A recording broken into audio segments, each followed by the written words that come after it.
Alhamdulillah, I am starting in the name of Allah. All praise be to Allah who created us nicely. Also, I remember His friend, our Holy Prophet Hazrat Muhammad Sallallahu Alaihi Wasallam. Peace be upon him. Please take it easy if there are any mistake. My dear beloved brothers and sisters, hope you are fit and fine. I am also fine by the grace of Almighty Allah. Dear classmate and honorable teacher here, first of all, take my salam. Assalamu alaikum wa rahmatullah and others religion accept my greeting and sincere love from in my heart.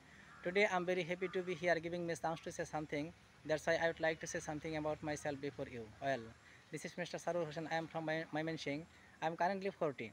My father is a farmer, my mother she is a homemaker. We are three brothers, only one sister. They got married, I am also married.